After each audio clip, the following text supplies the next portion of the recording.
அனைவருக்கும் வணக்கம். நான் உங்கள் சுபாஷ். இன்றைக்கு எங்கே நிற்கிறோம் என்றால் முல்லைத்தீவு மாவட்டத்தில் உள்ள துணுக்காய் என்ற கிராமத்தில் தான் வந்து நிற்கிறோம். இப்போ என்ன காரணம் என்றால் இந்த கிராமத்தில் இருக்கிறதான ஒரு தம்பி ஒரு ஆள் அவங்களுக்கு தலைசேமியா வருத்தத்தில் பாதிக்கப்பட்டிருக்கிறார். அது இன்றைக்கு இல்லை, அவர் பிறந்ததிலிருந்து. இப்போ அவருக்கு நாங்கள் ஒரு 2 வருடத்துக்கு முன்பாக அவரை வந்து சந்தித்து ஒரு வீடியோ ஒன்று பதிவு பண்ணாங்க. அது என்ன காரணம்னா அவங்களுடைய வீட்டுக்கு பக்கத்தில் இருக்கிறதான ஒரு தங்காரால் கால் பண்ணி சொல்லியிருந்தார், அந்த தம்பி இப்படி ஒரு நிலையில் இருக்கிறார், அவங்களுக்கு வந்து நீங்கள் சந்தித்து அவங்களுக்கு வீடியோ பதிவு பண்ணி அவங்களுக்கு ஒரு உதவி செய்வீங்களா அப்படின்னு கேட்டிருந்தாங்க. அவங்க கேட்டது நிமித்தம் நான் வந்து இப்போ சந்திச்சு நான் ஒரு 2 வருஷத்துக்கு முன்னுக்கு அந்த வீடியோ எங்களோட யூடியூப் சேனலில் பின்னால் இருக்கும் எஸ்எஸ்சி உலகில் அந்த சந்திச்ச வழியில் அவங்களுக்கு அந்த வீடியோ பார்த்துட்டு கொலநாட்டில் இருக்கிற இன்பராணி அம்மா அவங்களுடைய மகன் இந்த மாதாந்த கொடுப்பனை அவங்களுடைய ஹாஸ்பிட்டல் போகிறதான மாதாந்த கொடுப்பனவை மாதம் தவறாமல் கொடுத்துன்னு வராங்க. அப்போ இன்றைய தினம் நான் இந்த இடத்துல நிற்கிறபடியால் இப்போ 9ஆம் மாதம் 1ஆம் தேதி இன்று அவங்களுக்கு அந்த பணத்தை கொடுக்கணும். 1ஆம் தேதி 2 ஒரு 5ஆம் தேதிக்குள்ளே அந்த பணம் கொடுக்குறோம். நாங்கள் இப்போ கொடுக்குறோன்னா இப்போ நேரடியாக வந்து அதை கொடுத்துட்டு அவரை எப்படி இருக்கிறார் ரெண்டு அறிஞ்சு கொண்டு போகிறதுக்காக தான் இந்த வந்திருக்கிறோம். வாங்க போய் அந்த ஏலவன் தம்பியை சந்தித்து அவங்களோட கதைச்சிட்டு அவங்க எப்படி இருக்கிறாங்க என்றதை அறிஞ்சு கொள்ளலாம். ஓகே வாங்க. இப்போ நாங்கள் வந்துட்டோம் இந்த துணுக்காய் பகுதியில் இருக்கிறதான ஏலவன் தம்பின்ற வீட்டுக்கு. இப்போ அவரை சந்தித்து அவர் இப்போ என்ன நிலையில் இருக்கிறாருன்னு நாங்கள் அறிஞ்சு கொள்வோம். இதுதான் வீடு. இப்போ நான் கிட்டத்தட்ட 1 வருடத்துக்கு பிறகு 1 வருடத்துக்கு கூட்டிகிட்டு நினைக்கிறேன். அவங்கள நான் வீடியோவை பதிவு பண்ணுறேன், வாங்க போய் பார்க்கலாம். இப்போ இதில் தான் நிற்கிறார். நாங்கள் ஏற்கனவே ஃபோன் பண்ணி சொல்லிட்டேன்.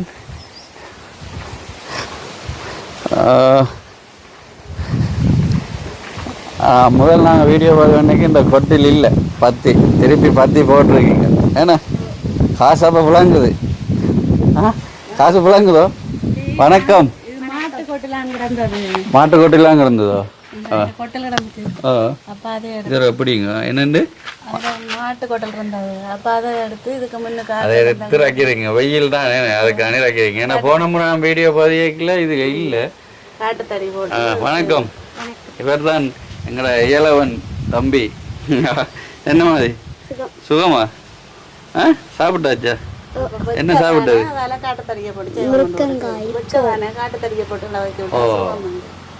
என்ன சாப்பிட்டது? முருக்கங்காயும் சோறும். பிரச்சனை இல்லை. என்ன மாதிரி அம்மா சுகமா இருக்கிறீங்களோ?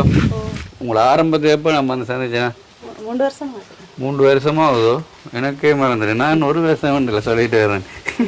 எவ்வளோ காலம் இருக்கும்? அதுக்கு 3 வருஷம். என்ன இப்போ 3 வருஷம் ஆகுது கிட்டத்தட்ட. இவங்களை நாங்கள் வந்து சந்திச்சு நாங்கள்.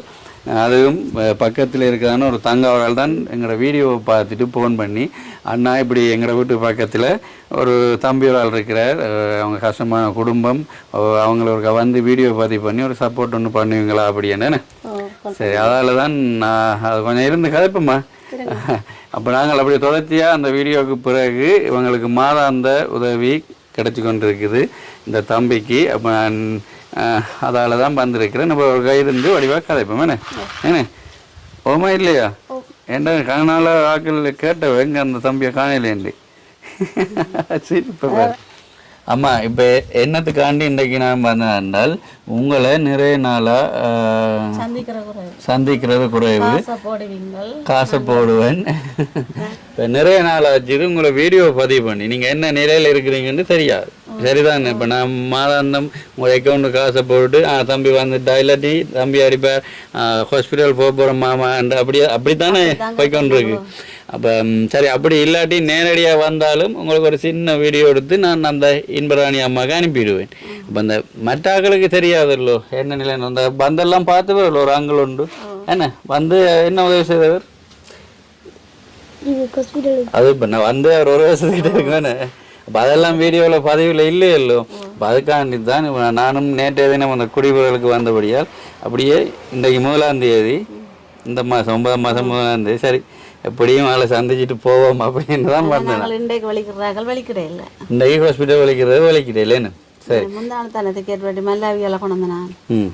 அப்போ 2 நாளை பிள்ளை விட்டுட்டு நாளைக்கு கொண்டு அதை டேட் கேட்டால் சொல்லலாம்னு போட்டு என்ன சொல்லலாம் மருந்து ஏற்றினது அப்போ பிள்ளை மாட்டேன்னு சொல்லிட்டு கொண்டு வந்தாங்கன்னு சொல்லுவோம். சரி அம்மா, உங்களோட பேர் என்ன? என் பேர் நாகராஜா யோகேஸ்வரி. நாகராஜா யோகேஸ்வரி. எத்தனை பிள்ளைகள் உங்களுக்கு? 4 பேர். ஒரு ஆள் இருந்த யுத்தத்தில் இருந்தது, 3 பேர் இருக்கணும். யுத்த காலத்தில் ஒரு ஆள் இருந்தது. ஆம்பளை பிள்ளையா பொம்பளை பிள்ளை இருந்தது? பொம்பளை பிள்ளை யுத்தத்தில் போயிட்டு இருந்தவா என்ன? மிச்சம் 3 பேர் இருக்கணும். 3 பேர்ல மூத்தது அண்ணா என்ன? அவர் என்ன செய்யற? அவருக்கு எத்தனை வயசு இப்ப? அவருக்கு 20 வயசு. இப்ப 20 வயசு. என்ன செய்யறார்? அவர் எங்கள் வீட்டோட தான் இருக்காரு. சும்மா அங்கே வேலையை கூப்பிட்டா போவார், மற்றபடி வீட்டோட இருப்பார். வீட்டோட இருக்கிறார். படிப்பு முடிச்சிட்டு மேலே படிக்க காணாதன்னு அப்ப வீட்டோட இருக்கிறார். சரி, அவர் படிப்பு முடிச்சது என்னன்னு சொன்னா அவர் ஓயல் எழுத இல்லை. ஆனா உண்டு இன்று வரைக்கும் நான் அவரை பார்க்கல. இவ்வளவு நாளாச்சு வர்றேன், உங்களை சந்திக்கிறேன், மற்ற தங்கா நிற்கிற அவையும் சந்திச்சு காய்ச்சிருக்க தானே போன முடியும். அவரை இன்னும் பார்க்கல, எனக்கு தெரியவும் மாட்டுது. சரியா? அவர் வேலை இல்லாமல் இருக்கிறதுக்கு என்ன காரணம்? வேலை செய்யாததுக்கு 20 வயசு வயல் வேலை கிடைக்கும், மற்றபடி இருப்பார். நேரம் தோட்ட வேலையை கேட்டால் போவார். சும்மா தேவையிட்டு ரோட்டுக்கு போகிறதில்ல, அவரும் வீட்டோட இருப்பார். சரியா? அப்படி போகிறார். சரி, அடுத்தது தங்கா ஒரு ஆள் இருக்கிறா. அடுத்தது இவர் தங்காக்கும் இதே தம்பிக்குரிய வருத்தம்னு சொன்னீங்க ஏன்னா அந்த சத்துள்ளதுகள் கொடுத்தா ஊறும். சரி, என்ன மாதிரி என்ன வருத்தம் இவைகளுங்க சொல்லுங்க பாப்பா முருகா. தலசேமியா. தம்பிக்கு என்ன வருத்தம், அக்காவுக்கு என்ன வருத்தம் சொல்லுங்க. தம்பிக்கு தலசேமியா மேஜர். தலசேமியா மேஜர். அடுத்தது அவருக்கு அந்த ரைட் சொல்லி ரத்தம் ஊறும். அவருக்கு சத்து சாப்பாடுகள் மயிலோ பெரிச்சம்பளம் பிளம்ஸ் அதில் கொடுத்தா அவாக்கு ரத்தம் ஊறக்கூடிய சாப்பாடு கொடுக்கும். இவருக்கு அப்படி ரத்தம் ஊறுற சாப்பாடு கொடுக்க இயலாது. அயன் சாப்பாடு கொடுக்க அயன்.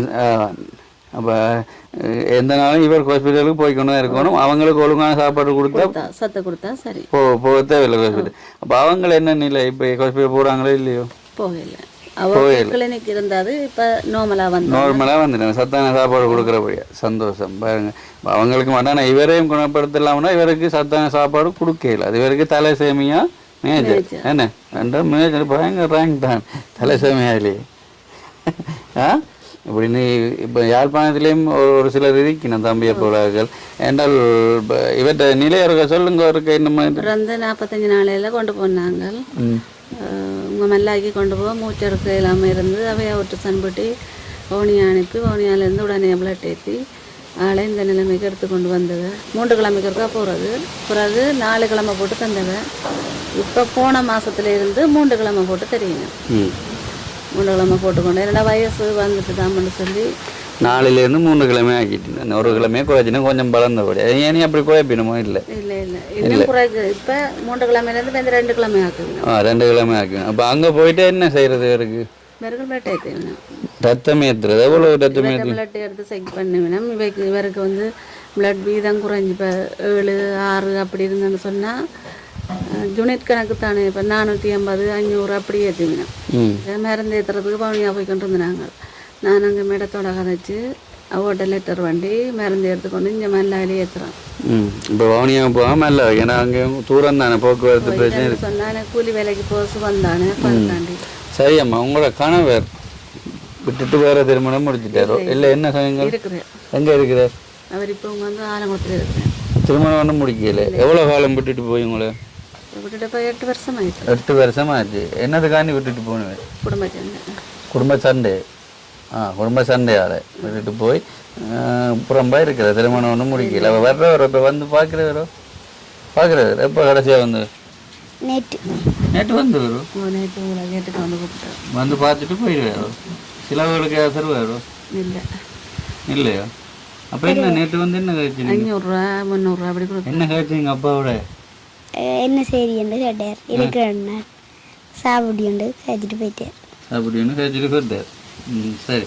அப்போ 8 வருடமாக கணவரும் இல்லாமல் இருந்து இப்போயும் அப்படி தான் இருக்கிறீங்களா? நான் உங்களுக்குரிய சப்போர்ட் இல்லை. வந்து டீப்பாக எடுத்துகிட்டு போகிறேன். அப்போ பிள்ளைகளுக்கு அனுப்பிட்டுருக்கீங்க கதை கட்டுமெண்டு. சரி, இந்த அக்கா தான் கூலி வேலை செய்து இப்போ இருக்கிறான் இந்த 3 பிள்ளைகளையும் பார்த்து கொண்டு வந்தவங்க. இப்போ அவங்க எங்களுக்கு ஆரம்பத்தில் எப்படி சொல்லியிருந்தாங்க என்றால், ஒரு சிரட்டை உடைச்சா 1 ரூபா, 1000 சிரட்டை ஒரு நாளைக்கு உடைச்சா தான் 1000 ரூபா சம்பளம் கிடைக்கும். அது சிரட்டை என்ன செய்கிறது? தேங்காய் உடைக்கிறது அந்த சிறை உடைச்சு வெயில காய ரைட் வைக்கிறது. தேங்காயை உடைச்சி தேங்காயை எடுத்து வெயிலில் காய வச்சு எண்ணெய் ஆக்குறதுக்கு என்ன அப்போ ஒரு தேங்காய் உடைச்சாத்தான் ₹1 தருவினும். 1000 தேங்காய் உடைச்சா 1000 தேங்காய் உடைச்சா ₹1000. இப்போ அந்த வேலையை தான் இந்த அக்கா செய்து கொண்டிருக்கிறாங்க. அப்போ அதில் வேற இப்போ வேற வேலை கூலி வேலை போகிற இப்போ வேலையே நான் விட்டீங்க வெயிலும் கூட கஷ்டம். வெயிலும் கஷ்டம். அப்போ அதால் அதை விட்டு இப்போ வேலை ஒன்றாலும் போடுறீங்களோ? இப்போ ஒரு ஆளுக்கு மிளகா பண்ண நீங்கள் கோல் அடிக்க மருத்துவ முடியும். மிளகா வறுக்க எப்படியான வேலைகளுக்கு போகிறோம் நீங்கள். சரி இப்போ நாங்கள் ஆரம்பத்தை கேட்க அக்கா அப்படித்தான் சொன்னாங்க தேங்காய் உடைச்சி அந்த காயை விட்டுட்டு வர்றது. அப்போ ஒரு தேங்காய்க்கு ₹1 படி தருவினோம். அதில் வர்ற வருமானத்தில் தான் இந்த பிள்ளைகள்ட்ட படிப்பு தேவை சாப்பாடு தேவை எல்லாம் கொடுத்து கொண்டு வரேன். அதோட ஸ்பெஷலாக இவரை கவனிக்கிறது தான் தனக்கு பெரிய கஷ்டமாக இருக்குது. என்றால் இவருக்கு சாப்பாடு அந்தளவு சத்தான கோழி ஆடு மாடு இதெல்லாம் கொடுக்க வேண்டிய தேவை இல்லைன்னு அப்படி இல்லை. இவருக்கு அளவு சாப்பாடு தான். இவருக்குரிய அந்த மருத்துவ போக்குவரத்து மருத்துவ அந்த பகுதிக்கு தான் எங்களுக்கு கஷ்டமாக இருக்குது அப்படி என்று எங்கள்கிட்ட கேட்டிருந்தாங்க. இப்போ நாங்கள் முதற்கட்டம் என்னென்ன தந்தேன் அவருக்கு சொல்லுங்கள். நானே மறந்துட்டேன். உங்களுக்கு ஞாபகம் இருக்கும் ஆரம்பம் முதல்ல என்ன தந்தா நீங்கள் சொல்கிறீங்களா தம்பி சொல்கிறாரு? தம்பியெல்லாம் ஞாபகம் வச்சுக்கிங்களோ? அவருக்கும் 20,000 காசு தந்தீங்க. 20,000. அடுத்தது அடுத்ததாக 75. நீங்களும் மறந்துட்டீங்களோ? நானும் மறந்துட்டேன். இப்போ பின்னால் பழைய வீடியோவில் இருக்கும். வருஷப்பிறப்புக்கு கிட்ட வந்தேன் என்ன போன சித்திரைக்கு என்ன சித்திரைக்கு வந்தேன் நான் போன கடைசியாக சித்திரை மாதம் வந்தேன் போன வருஷம். அப்போ இந்த வருஷம் 8ஆம் மாதம் ஆச்சுன்னு. அப்போ இவங்களுக்குரிய உதவிகளை செய்துட்டு அந்த நாளில் இருந்து இன்று வரைக்கும் மாதாந்தம் ₹15,000 தம்பிக்கு கிடைச்சி கொண்டு வருது. அதோண்டு அக்கௌண்ட்டில் போடுவோம் இல்லாட்டி கையில் கொடுப்போம். எப்படி 2 தவணை நடந்தோம். கூடுதலாக அக்கௌண்ட்டில் தான் போட்டு விடுறது. மற்றது இவங்களுக்கு மாத்திரம் இல்லை இன்னும் ஒரு ஒரு ஆள் நாங்கள் முதலே காட்டினோம். அவங்களுக்கும் ஒரு ₹15,000 மாதம் உங்களுக்கு கிடைச்சோன்றிருக்கு. அது ரெண்டும் ஒரு ஆள் தான் செய்கிறாங்க. யாருன்னு சொல்லுங்க பாப்போம். இன்பராணி அம்மா தொலைநாட்டில் இருக்கிற இன்பராணி அம்மா. அவங்களுடைய மூத்த மகன் தினேஷ் அண்ணா என்ன அவங்க தான் தினேஷ் அண்ணா தான் உங்களுக்கு அந்த காசர் இன்பராணி அம்மாண்ட மகன். சரியோ சந்தோஷம் தான் என்ன. சரி அப்போ நீங்கள் சொல்லுங்கள் அவங்களோட நிலை என்னண்டு. நாங்கள் வேற முதல் எப்படி இருந்தீங்கள் இப்போ நீங்கள் எப்படி இருக்கிறீங்கள் சொல்லுங்க. அப்போ அங்கே இன்பராணி அம்மா பார்த்து கொண்டிருப்பா. இப்போ இன்பராணி அம்மா என்ன சொன்னவானால் தம்பி நீங்கள் போய் இயலவுன்னு கேட்டதா சொல்லுங்க அம்மம்மா கேட்டதா சொல்லுங்க. அதோட நான் கடவுள்கிட்ட உங்களுக்காண்டி ஒவ்வொரு நாளும் மண்டாடுறவாம். சரியா கடவுள்கிட்ட கும்பிட்றவாம். தம்பி நல்ல நிலையில் வரணும் அப்படின்ட்டு எனக்கு சொல்லிவிட்டாங்க. அப்படி உங்கள்கிட்ட சொல்ல சொல்லி ஏன்னா சரி. அப்போ நாங்கள் வர முதல் எப்படி இப்போ எப்படி சொல்லுங்க என்ன நிலையில்? வர முதல் கொஞ்சம் கஷ்டம். நீங்கள் வந்த அப்புறம் இன்னும் வேற முதல் கஷ்டம். இப்போ கொஞ்சம் வந்தால் என்ன விளங்கல. எனக்கு வரமுன்னுக்கு ஆஸ்பத்திரி போக கஷ்டமாக இருந்ததா. இப்போ நீங்கள் உதவி செய்கிறதால உங்களை விட நல்லா கதை பாருங்க எனக்கு தெரியும். உங்களை விட இல்லை ஆரம்பத்தில் ஆள் தானே கதைச்சது. நீங்கள் தான் மெதுவாக பக்கப்பட்டு கதைக்கிறீங்களா? ஆள் கதைக்கும் என்ன சொல்லு. சரி முதல் உங்கள் ஹாஸ்பிட்டல் போகணும் என்றால் அம்மா உடனே கூட்டின்னு போவாவோ இல்லாட்டி அங்கே காசு கடன்கள் மாறி இருக்கொண்டு தான் இருப்பா. உடனே கொண்டு போயிடலாம். ஆனால் இப்போ நீங்கள் போகிற டேட்டுன்னா இப்போ நான் இன்றைக்கு போக வேண்டியது நாளைக்கு போகிறீங்க. அது எல்லா இதில் தானே வேணே பவுனியாவுக்கு போகணுமோ? நாளை பவுனியாக்கு. அப்போ நாளைக்கு விളിக்கிறீங்க. இப்போ எப்படியும் நீங்கள் அந்த உங்களோட தம்பிக்கு ஏழாமல் வர்றதுக்கு இடையிலேயே போகக்கூடிய மாதிரி இருக்குது தானே ஏன்னா அவனை முதல்ல அப்படி இல்லை. நீங்கள் 2 பேர்ட்ட கடன் பட தானே வேணும். 4 பேர் இல்லை 8 பேர்டையும் போய் காலில் விழுற மாதிரி விழுந்தான் கேட்கணும். சரி அப்போ இப்போ அந்த பிரச்சனை இல்லை ஏன்னா. சரி அப்போ ஹாஸ்பிட்டல் கடைசியாக எப்போ போனீங்க? நான் 10ஆம் தேதி போன மாதம் 10 இல்லை 8ஆம் மாதம் 10ஆம் தேதி போனீங்க. போய் என்ன நடந்தது? எங்கே போனீங்க? பவுனியா. என்ன நடந்தது அங்கே? பிளட் ஏற்றிட்டு எவ்வளோ நாள் இருந்தீங்க? 6 நாள். ஏற்றி 6 நாள் அங்கே இருக்கும். இருந்து 3 நாள் பிளட் ஏற்றி மிச்ச நாளில் மருந்து ஏற்றுறேன். 3 நாள் உங்களுக்கு பிளட் ஏற்றி பிறகு மருந்து ஏற்றி 6 நாளில் உங்களை விட்டு திருப்பி அனுப்புவேன். அப்போ 6 நாளும் நீங்கள் அங்கே இருக்கிற புயல் இந்த 15,000 போதுமா இருக்கும் உங்களுக்கு? போதும். 2 நாள் ஹாஸ்பிட்டல்லையே இவங்க போய் 3 நாள் பிளட் ஏற்றணும். அடுத்த 3 நாள் மருந்து ஏற்றி மொத்தம் 6 நாள் அங்கே நிற்க விடணும். அதுக்கு பிறகு தம்பியை வீட்டுக்கு அனுப்பிடணும். பிறகு இந்த வந்து ஒரு கிழமை நின்றா கூட திரும்பவும் போகும். அது மல்லாவிக்கோ வவனியாக்கோ அடுத்த 6 நாளைக்கு போகும். 3 கிழமை 3 கிழமை அங்கே நிற்கும். இப்போ 3 கிழமைன்னா மாதமே முடிஞ்சிருமே. ஒரு மாதமே 3 கிழமைக்கு வந்துருமே. ஹாஸ்பிட்டலில் தான் நிற்கணும். அதை விட கிளினிக்கும் போய் வர அதை விட கிளினிக்கும் ரொம்ப போகணும். சரி, அப்போ அப்படி நீங்கள் போகாமல் போயிட்டு நின்னா என்ன நடக்கும் தம்பிக்கு? தலையக்க சுத்தம், தலைக்க சுத்தும், மயக்கம் மாதிரி விழும், கால் கை உழையும், சாப்பிட மாட்டேன், சத்தி எடுப்பேன், இப்படி நடக்கும். அந்த உடம்புல ரத்தம் குறைஞ்சிடும். அப்படித்தான். அதால திருப்பி விட்டுனா போகும். அப்படி இருக்க ஆரம்பத்து வரைக்கும் ஒரு கட்டம் இந்த கட்டு கட்டி சைக்கிளில் போய் விழுந்ததோ அது முடிஞ்சுது சுகமே. ஓகே, அதுக்கப்புறம் திரும்ப ஒரு இப்போ இந்த மாதம் போன மாதம் கொண்டு போனது இதில் தண்ணிக்கு 5 கொண்டு போய்களை இதுக்குள்ள விளக்கி பார்த்தீங்கன்னால் இந்த ஏலவன் தம்பி பிறந்ததிலிருந்து இன்று வரைக்கும் 13 வருஷமாக இந்த தலசேமியா மேஜர், அதாவது தலசேமியா வருத்தத்தால் பாதிக்கப்பட்டிருக்கார். தலசேமியா வருத்தம் என்றால் இவங்களுக்கு அந்த ரத்தம் குறைஞ்சு கொண்டே போகும் உடம்பிலிருந்து. ஹாஸ்பிட்டலில் கொண்டு போய் இவங்களுக்குரிய என்ன குரூப்பால் பி பாசிட்டிவ் ரத்தம் இவங்களுக்கு ஏற்றினா சரி, ஏற்றிட்டு திருப்பி வர வேண்டிய அது ஏற்றவே 3 நாள் வச்சு ஏற்றிக்கணும். அதை விட நாங்கள் ரத்தம் ஊறக்கூடிய சாப்பாடு கொடுக்கலாம்னால் அதுவும் அவருக்கு கொடுக்கலாம். அப்படி ஊறக்கூடிய நல்ல சாப்பாடுகள் சாப்பிட்டா என்ன நடக்கும்? இருக்கு நல்ல சாப்பாடு சாப்பிட்டா அயன் குடிக்கணும். கூட என்ன நடக்கும்? வயிற்றுக்குள்ள மண்ணீரலுக்கும் ஈரலுக்கும் நடுவே கட்டி வளர்ந்தோன்னா அது படிச்சோம். கட்டி வளர்ந்து கட்டியாகி ரத்தம் வடிக்குமே, வடிச்சு உயிருக்கே ஆபத்தை வரும். அவங்க பக்கம் ஒரு பிள்ளை இப்போ இந்த 5ஆம் தேதி வந்தால் 1 மாதம் சேர்த்து தலசேமியா மேஜர் பிள்ளை தான் சேர்த்தது. டாக்டர் மாதிரி வேற ஒன்றும் சொல்லலை, இப்படியே ரத்தம் ஏற்றிக்கொண்டே இருக்கணும் காலம் போல. அது இப்போ அவைக்கு ஆப்ரேஷன் இருக்குது இந்தியாவில், அவைக்கு 1.5 கோடி வேணும். 1.5 கோடி ரூபா செலவழிக்கணும் இந்தியாவில் ஆப்ரேஷன். போயிருக்கணும் பூனேரியில் ஒரு பிள்ளைய கொண்டு போயிருக்கணும், 18 வயசு. அவங்களுக்கு இப்போ ட்ரீட்மெண்ட் நடந்துருக்கு. மற்ற 2 பிள்ளை செய்திருக்குது. அது 1.5 கோடி வேணும். பூனேரியில் உள்ள பிள்ளை யார் கொண்டு போயிருக்குது? அவன் அம்மாக்கள், அவன் அக்காண்டி ஆக்கள் குழம்புல எல்லாம் காசு சேர்த்து, பள்ளிகள் காசு சேர்த்து, இப்போ காசு சேர்த்து கொண்டு போய்க்கணும். சரி, அப்போ கொண்டு போய் 1.5 கோடி முடிஞ்சால் சுகப்பட்டு வர வாய்ப்பு இருக்காமோ? ஆப்ரேஷன் செய்து இப்போ செய்கிட்டு கொண்டு போய் இப்போ 20 நாள் ஆகிட்டு. அந்த ட்ரீட்மெண்ட் பார்த்து தான் மற்ற எல்லாரும் வலிக்கிறேன். அவங்க சரியாயினா என்ன? அப்போ சரியாயினா தம்பிக்கும் அப்படி ஒரு லைவ் ஒன்று கிடைச்சா நல்ல வேணே சூப்பர் என்ன? சரி, அதையும் பார்ப்போமே. நான் அந்த பிள்ளை வரட்டும் பார்ப்போம். சரி, அப்போ இவங்களுக்கு பாருங்க, இந்த தலசேமியா வருத்தத்தை குணப்படுத்துறதுக்குன்றாலே 1.5 கோடி கிட்ட முடியுமா? இப்போ அது அவங்க சொன்னது, என்ன மாதிரி எனக்கு அது சம்மந்தமாக தெரியும் முடியுது. சரி, இப்போ நான் கட்டுற காசு அவ்வளோ 1.5 கோடி அவைக்கு கொடுக்க. இப்போ டாக்டர் கட்டுற காசு 1.5 கோடி. 1.5 கோடி. இப்போ நான் வந்தன்ற நோக்கம் இப்போ தம்பியை இப்போ என்ன நிலையில் இருக்கிறாருன்னு பார்த்து அந்த அம்மாக்களுக்கு சொல்கிறதுக்காகவும், மற்றது இப்போ ஏற்கனவே தம்பி இந்த வீடியோக்களை பார்த்த நிறைய பேர் இருக்கணும் தானே, அவங்களும் உங்களை தம்பி இப்போ என்ன நிலையில் இருக்காருன்னு பார்க்கறது. தம்பி ஆரம்பத்திலிருந்து இப்போ எப்படி இருந்தாரோ அப்படியே தான் இருக்கார். வயசு தான் கூடிட்டு வேறு ஒன்றும் இல்லை. போகிறதும் திருப்பி போகிறதும் வாரதுமாக இருக்கிறார். இப்போ இவருடைய இந்த கஷ்ட நிலையை பார்த்து தான் கொலநாட்டில் இருக்கிற இன்பராணி அம்மா அவங்களுடைய மகன் தினேஷ் அண்ணா அவங்க மாதாந்தம் 15,000 ரூபா தம்பிக்கு ஹாஸ்பிட்டல் செலவு கொடுக்குறாங்க.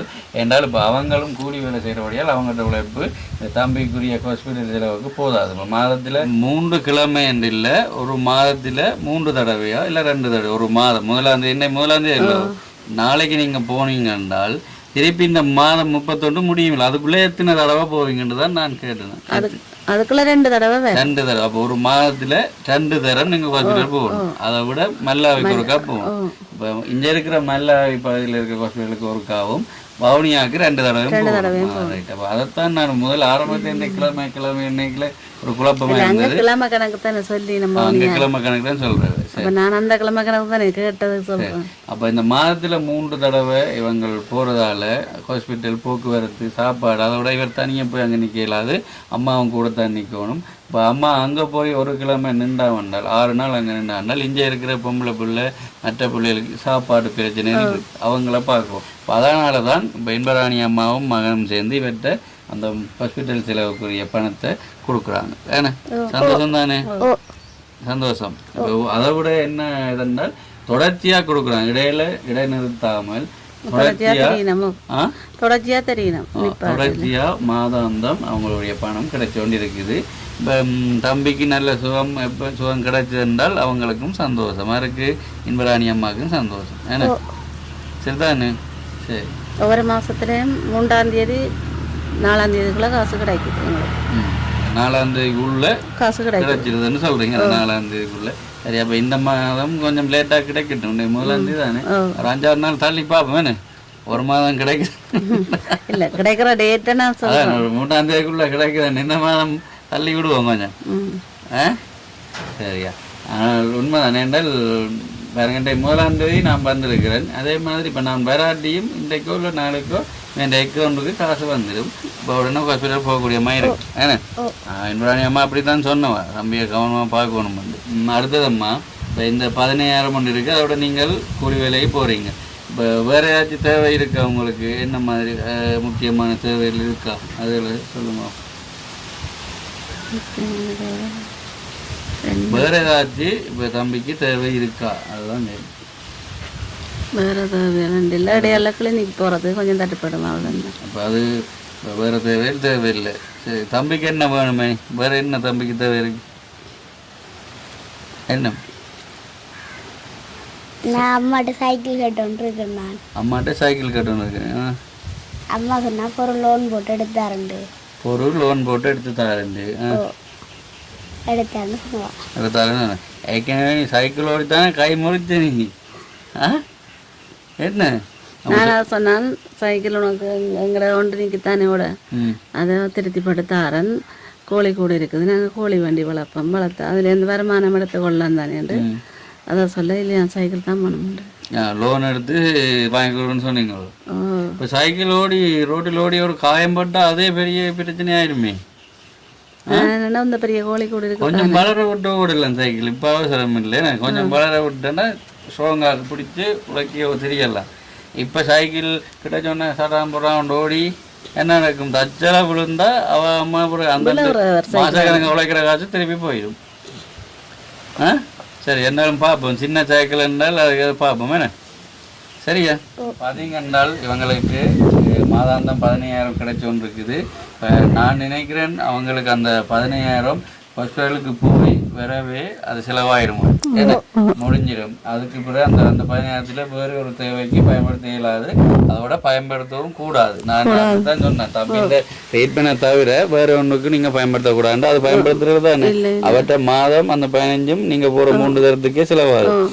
அதை விட இந்த அக்கா கூலி வேலைக்கு போகிற இப்போ இப்போந்திருந்தால் ஒரு ஆளுக்கு மிளகாய் வறுத்து தூள் திரிக்கிறதுக்காண்டி போனவங்கள் அவன் போன எவ்வளோ கிடைக்கும் உங்களுக்கு? 1200. 1200. இப்போ காலமாக போனீங்களோ? எத்தனை கிலோ மிளகாய்? 7 மிளகாயும் அதுக்குரிய மல்லி எல்லாம் 7. அப்புறம் அங்கால மல்லி இலை எல்லாம் போட்டு நீங்கள் வறுத்து கொடுத்தா 1500 தெரிவிக்கணும். 1200 தெரிவிக்கணும். ரைட். நடுவே வேலை இருக்கும் இல்லை, அப்படி கூப்பிட்டா போவீங்க. சரி, அப்போ அப்படியான கூலி வேலைக்குத்தான் இவங்க போய்கொண்டிருக்காங்க. அதை விட அக்கா நான் கேட்குறேன்னா உங்களோட வீட்டோட வாழ்வாதாரமாக ஏதாச்சும் செய்கிறீங்களா? தோட்டம், வயல், கால பின்னுக்கெல்லாம் வயல் விதைக்கிற நீங்களோ? எப்போ கால போகிறதுக்கு? மழைக்காலம், குளத்தில் தண்ணி வரைக்க. சரி, அடுத்தது என்ன செய்வீங்க? அடுத்தது என்ன கூலி வேலைக்கு போகிறதும் இல்லை. நான் நீங்கள் வீட்டில் ஏதாச்சும் தோட்டம் அப்படியா செய்கிறீங்களோ? தோட்டம் வைக்கிறாது, தோட்டம் செய்கிறீங்கள. வேறு என்ன? கோழி, ஆடு, மாடு என்ன வளர்க்குறீங்க? கோழி தான் வளர்த்துனாங்க, கோழி செத்து போச்சு. கோழி வளர்த்தீங்க, ஆடு மாடு வளர்க்கலையோ? ஒரு மாடொன்று வளர்த்தாலும், ஒரு பால் மாடொன்று வளர்த்தால் அதில் பாலை நீங்கள் கடைக்கு கொடுக்குறத கொடுத்துட்டு வீட்டுக்கும் கொடுக்கலாம் தானே, பிள்ளைகளுக்கும் காய்ச்சி. இப்போ மாடு அப்போ மாடு இஞ்சலாம் கூடுதலாக பட்டி கணக்காக மாடுகள் வளர்க்கணும் இல்லை? அப்படியாச்சும் கொஞ்சம் லோனை போட்டு சைக்கிள் எடுக்கிற மாதிரி ஒரு லோனை போட்டு ஒரு மாடு வாங்கி வளர்க்கலாமே. சும்மா சொல்கிறதான் கேட்டோம், லோன் எடுத்தலாம் இல்லை. அதான் நீங்கள் இப்போ இல்லை, ஆரம்பத்திலே ஒரு பால் மாடு ஒன்று வளர்த்தால் பால் மாடுல நல்ல உழைப்பு இருக்குது தானே. பால் மாடு நின்றாது. நான் விட்டுட்டு வர 30 நாள் பாட்டில் வச்சுருந்தேன். நான் அப்போ பிள்ளைகள் சின்ன இருந்தது தானே, தகப்பன் இருந்தது. மேய்ச்சி கட்டாமல் தண்ணி வைக்காமல் இருந்து அது செத்துட்டுது. இப்போ என்ன பிள்ளைகள் வளர்ந்த காலத்தில் அவைய செய்வினேன். சரி, அப்போ ஆடு மாடும் இல்லை, கோழி நிற்குதோ? கோழி 3 கோழி தான் நிற்குது. 3 கோழி நிற்குது. கூட எப்படி கிடைச்சது? உதவியாவோ? எனக்கு அந்த சிறுவர் தம்பிக்காக கிடைச்சதோ? ஓ அதால கூடு தந்தவன். கோழிக்கூடும் கிடைச்சிருக்கு தம்பிக்கு. யார் சிறுவரண்டா? சிறுவர் பாதுகாப்பு நிலையம். சிறுவர் பாதுகாப்பு இயங்குது. கோழிக்கூடு தந்தது. கோழியோட தந்தவையோ? இல்ல வருங்கூடு. வருங்கூடு. அப்ப நீங்க 3 கோழி வளர்க்குறீங்க? நான் தான் இப்ப 3 கோழி வேண்டி. சரியா. அப்ப கோழி நீங்கள் கொஞ்சம் 3 வர்ற காசுல மிச்சப்படி கோழி வாங்கி வளர்க்கல. அது இன்னும் கொஞ்சம் குஞ்சுகள் கொஞ்சம் கொஞ்சமா குஞ்சு வண்டி வளர்க்குற கஷ்டம். சாப்பாடுகள் இதனால பெரிய கோழின்னு சொன்னா சுவமண்ட மாதிரி ஆரம்பிக்கிறேன்னு சொன்னா அதில் வண்டி கொள்றேன் 2500 ரூபா உண்டு. சரி. அப்போ நீங்கள் கோழி வளர்க்கலாம். கலர் ஒன்றும் வராது? இல்லாத போட்டு இதுகள்லாம் கலர் பையன். நான் தலசீமியா வருஷத்தில் கஷ்டப்படுறேன். நான் போனால் அண்ணாக்களுக்கு இங்கே சாப்பிட்றது சாப்பாடு இருக்காது. அப்போ நீங்கள் தர 15,000 காசும் எந்த ஹாஸ்பிட்டல் செலவுக்கே போதுமானதாகுது. அதனால நாங்கள் அங்கே போய் முடிய இங்கே அண்ணாக்களுக்கு சாப்பிட்றதுக்கு ஒன்றும் இருக்காது. அம்மா வேலைக்கு போனால் காசு கொடுக்க சின்ன நேரம் பிந்துப்படும். அம்மா வேலை செய்கிற இடத்துல உடனே சம்பளம் கொடுக்க மாட்டேன். இல்லை இப்போ கடனுக்கு சாமான் வாங்குற மாதிரி இப்போ நாளைய காசு ஆரம்பிச்சு அப்படி சொல்லுவேன். ஓ உடனே சம்பளம் கொடுக்கறது குறைவு. சில பேர் கொடுப்பேன், சில பேர் கொடுக்க மாட்டேன். அப்போ இங்கே நாங்கள் அங்கே போனால் இதில் சாப்பாடு இருக்காது. சில நேரம் அம்மம்மா கூப்பிட்டு கொடுப்பா. அம்மம்மா அங்கே கிளினிக் வழியே போனாண்டா இவர் இந்த பட்டினி கிடப்பிடும். அப்போ நீங்கள் சொன்னீங்க இந்த ஹாஸ்பிட்டல் செலவுக்கு மட்டும்தான் இந்த காசு உண்டு, அதுலேயும் எடுக்க இல்லாதபடியா. அப்போ நாங்களும் அங்கே கொண்டு போயிடுறது. இங்கே இருக்கிற சாப்பாடை வச்சு இவங்க சாப்பிட்றது. அப்போ இன்றைக்கு வீட்டில் எல்லாம் சமையல் சாமான் என்னென்ன இருக்குது? அரிசி இல்லை. அரிசி இல்லையோ? இன்றைக்கு என்ன சமைச்சு சாப்பிட்றீங்க? அப்போ விரைக்கு கேட்டேன், முருக்கங்காய்ங்களா? என்னென்ன சாப்பாடு இன்றைக்கு? முருக்கங்காயும் சோறும். முருக்கங்காய் குழம்போ சொதியோ? குழம்பு. முருக்கங்காய் குழம்பும் சோறும் ரெண்டு தான். வேறு ஒன்றும் இல்லை. இல்லை. அப்போ அரிசி கடையில் வாங்கினதோ முடிஞ்சதோ? இங்கே இருந்ததோ கடையில் வாங்கினதோ? கடையில் வாங்கினேன். கடையில் வாங்கினது. அப்போ வீட்டில் எந்த பொருட்களும் இல்லை சமையலுக்கு? இல்லை. இல்லை. நேற்று அக்கடை பிறந்த நாள். நேற்று அக்கடை பிறந்த நாளோ? அப்போ கேக் ஒன்றும் பட்டையில, சும்மா அம்மம்மாக்கள் வந்த தேத்தனியை மட்டும் ஊற்றி கொடுத்துட்டு விட்டது. சரி. அப்போ என்ன வேணும்? இப்போ உங்களுக்கு 15,000 ரூபா தர்றோம், அதையும் நீங்கள் சாப்பாடு செலவுக்கு எடுக்கிறீங்களா? அது அப்படியே ஹாஸ்பிட்டலுக்கே செலவழிக்கிறீங்க. அப்போ வேறு என்ன உங்களுக்கு வேணும்? இந்த நிலையை நீங்கள் மாற்றணும் பண்ணால் என்ன செய்யணும்னா? எனக்கு பிராணிகள் இருந்தால் வளர்த்து. பிராணிகள் இருந்தால் இப்போ அம்மா தான் 3 கோழி வளர்க்குறேன்னாங்க. அப்போ பிராணிகள் இருந்தால் நாடு மாடு இல்லை கோழி. கோழி என்னால் நான் முட்டையை விற்று இந்த அண்ணாக்களுக்கு சாமான் வாங்கிட்டு மிச்ச காசுலையும் கொண்டு போகணும். இப்போ வாழ்வாதாரமாக வீட்டோடு இருந்து ஒரு வருமானம், ஏன்னா வீட்டில் இருந்து ஒரு வருமானம் பெறக்கூடிய மாதிரி இருக்கு. இப்போ அதை மாதிரி கோழி வளர்க்குற மாதிரி மாடும் வளர்க்கலாம் தானே என்ன? சரி. ஆனாலும் மாடு வளர்க்க நீங்கள் தான் கிட்ட போகக்கூடாது, உங்களுக்கு தான் கொஞ்சம் தானே. சரி. அப்போ அப்படி வீட்டோட ஏதாச்சும் வாழ்வாதாரமாக வருமானம் பெற இருந்தால் அவங்க மிச்சாக்கள்கிட்ட செலவு பார்க்கலாம், அப்படி தானே? சரி. இப்போ உங்களுக்கு அந்த மாதம் உதவி செய்கிற அந்த இன்பராணி அம்மா இருக்காரோ, அம்மம்மா என்ன அவங்க இப்போ பார்த்துக்கிட்டு இருப்பாங்க. அவங்களுக்கு இப்போ என்ன நீங்கள் சொல்ல போகிறீங்க? அவங்களோட இப்போ கதைக்க போகிறேன்னா என்ன பகிரங்கமாக ஆக்கள் எல்லாரும் பார்க்கணும். நீங்கள் அவங்களுக்கு என்ன சொல்ல போகிறீங்க? இப்போ கிட்டத்தட்ட அவங்க 2 வருஷத்துக்கு மேலே என்ன நாங்கள் உங்களை சந்தித்து 3 வருஷத்துக்கிட்ட 2 வருஷத்துக்கு மேலே என்றால் 3 வருஷம் என்னமா இருக்காது. இவ்வளவு காலமும் அவங்க மாதம் அந்த உதவி தந்துட்டுருக்காங்க. அப்போ எல்லாரும் பார்ப்பீங்க. இந்த அம்மம்மாவுக்கு என்ன சொல்ல போகிறீங்க? என்ன சொல்ல போகிறீங்க? இல்லை என்ன அவர்கிட்ட கேட்க போகிறீங்க? எனக்கு கோழி வாங்கி தந்தால், கோழி குஞ்சு வாங்கி தந்தால் நான் அதுக்கு தீன் போட்டு வளர்த்து முட்டை வைப்பேன். நீங்கள் தான் இங்கே நிற்கிறீங்களே, ஹாஸ்பிட்டல்லே ஃபுல்லாக நிற்கிறீங்க. அக்காக்கள் பார்ப்பீங்க. இப்போ நான் கேட்குறேன், அது என்னட்ட கேட்டீங்க கோழி வாங்குறேன். அந்த அம்மம்மாட்ட என்ன கிடைக்க போறீங்க? அவள் இவ்வளோ மாதமும் குறைய விடாமல் காசு தந்த அந்த அம்மம்மாவுக்கு நன்றி. இந்த அம்மம்மா காசு தந்தபடியே நான் இப்போ நல்ல நிலையில் இருக்கிறேன். உதவி செஞ்சு செஞ்சு செஞ்சு இப்போ நான் குறைய விடாமல் டேட் பிந்தாமல் ஹாஸ்பிட்டல் போகிறபடியா நன்றி. நன்றி. என்ன சரியா? பக்கத்து வீட்டில் தான் அரிசி வேண்டி சமைச்சேன். நான் அவைதான் இருக்குங்க தந்தவன், அதைத்தான் சமைச்சு பிள்ளைகளை கொடுத்தேன். நான் இதனால பிள்ளைகளை கொண்டு வந்து வீட்டுக்கு கொண்டு போயிட்டேன்.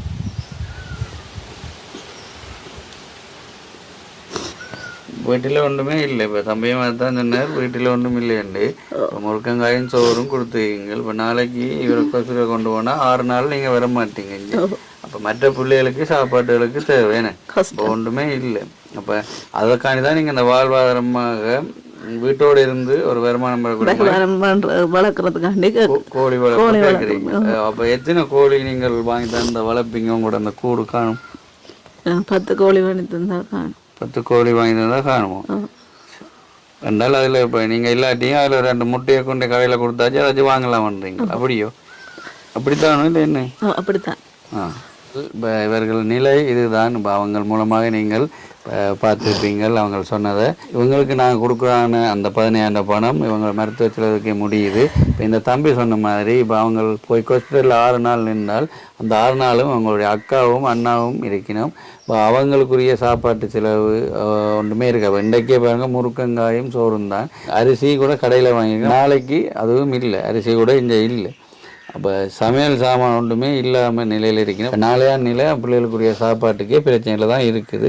இப்போ அதால் அவங்க என்ன கேட்குறாங்கன்னா வாழ்வாதாரமாக கோழி கொஞ்சம் வாங்கி தந்தால் இப்போ தான் இல்லாமல் ஹாஸ்பிட்டல் போகிற நேரம் கூட அந்த பிள்ளைகளுக்கு அது சப்போர்ட் பண்ணும், உதவியாக இருக்கும். ஏன்னா 2 முட்டையை கொண்டு கடையில் கொடுத்தாச்சு சாமான் வாங்கலாம், இல்லாட்டி ஒரு அரிசியை வாங்கி முட்டையோட ஏதாச்சும் சாப்பிடலாமே அப்படித்தானே. இப்போ அதுக்காக அவங்க அந்த கோழி வளர்ப்பையும் கேட்குறாங்க. சரி நான் என்னென்னு பார்ப்போம். என்ன இப்போ கோழி உங்களுக்கு வாங்கி தர்றதோ இல்லை பால் மாடு ஏதாச்சும் வாங்கி தர்றதோ அதை என்னென்னு பார்க்குறேன். இப்போ என்னென்றால் அவங்களுக்கு ஏதாச்சும் வீட்டிலே ஒரு வருமானம் தரக்கூடிய உழைப்பு இருந்தால் ஓரளவுக்கு அவங்களுக்கு போதுமாக இருக்கும். என்றாலும் நாங்கள் சரி இந்த 15,000 ரூபா மாதாந்த உதவி அவங்களுக்கு பெரிய ஒரு சப்போர்ட்டாக இருக்குது இந்த தம்பிக்கு. இப்போ அந்த பணத்தையும் இப்போ நேராக உங்களை சந்திச்சுட்டு உங்களையும் ஒரு வீடியோ ஒன்று பதிவு பண்ண தான் இன்றைக்கு வந்தேன். இப்போ அந்த பணத்தை தாரேன். என்ன சரியா? ரைட். இப்போ அங்கே எவ்வளோ இருக்குதுல்ல? 15,000 இருக்கு. அப்போ அம்மாண்ட கொடுங்களேன். இப்போ உங்களுக்கு இந்த 9ஆம் மாதத்துக்குரிய பணம் 15,000 தந்துட்டேன். சரிதானே? இனி நான் 10ஆம் மாதம் தான் தருவணும். ஏன்னா சந்தோஷம் தானே? சந்தோஷமானே.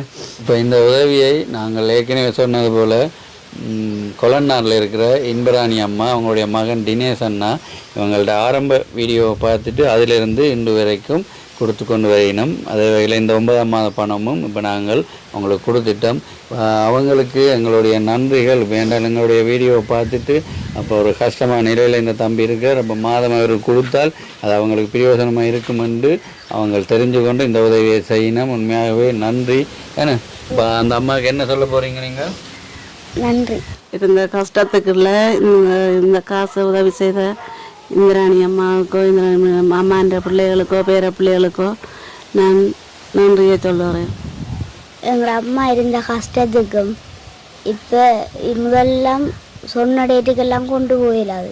இப்போ இந்த அம்மா உதவி செஞ்ச வலிக்கிட்ட பிறகு சொன்ன டேட்டுக்கு போய் அங்கே பேச்சு வாங்காமல் என்னை பார்த்து கொண்டு வரேன். இந்த அம்மாவுக்கு நன்றியை தெரிவித்து கொண்டு அம்மம்மாவோட பிள்ளைகள் பேர பிள்ளைகள் நல்லா இருக்கணும், ஒரு வருத்தம் இல்லாமல் நல்லா இருக்கணும்னு நன்றி தெரிவித்துக் கொள்கிறேன்.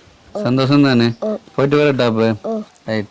கொடநாட்டில் இருக்கிற இன்பராணி அம்மா அவங்களுடைய மகன் தினேஷ் அண்ணா அவர்களுக்கும் எங்களுடைய மனமார்ந்த நன்றிகள். எங்களுடைய வீடியோ பார்த்துட்டு இந்த தம்பிக்கு இந்த மாதாந்தம் கொடுப்பனவு தொடர்ச்சியாக கொடுத்துருக்கிறதுக்காண்டி அடுத்தது இப்போ எங்களுடைய வீடியோ பார்த்துட்டு புலம்பெயர் தேசத்தில் உறவுகள் மற்ற இன்னும் கொஞ்சம் பேர் இருக்கணும். அவங்களும் இந்த மாதாந்த உதவிகள் இப்போ இவர்களுக்கு இல்லை வேறு ஆட்களுக்கு செய்து கொண்டிருக்கணும். இப்போ மாதம் இப்போ நாங்கள் கொடுப்பனவே படிக்கிற மாணவர்களுக்கு அடுத்தது இப்போ தம்பியை போலாக்கள் இந்த வயதானாக்கள் அவங்களுக்கு என்றெல்லாம் கொடுப்பனவை கொடுத்து கொண்டிருக்கிறோம். இப்போ அவர்களுக்கும் இந்த நேரத்தில் நன்றியை தெரிவித்துக் கொள்கிறேன். என்றால் இந்த மாதம் தொடர்ச்சியாக அதாவது ஒரு மாதம் விடாமல் தொடர்ச்சியாக அந்த உதவியை செய்கிறதுக்காக.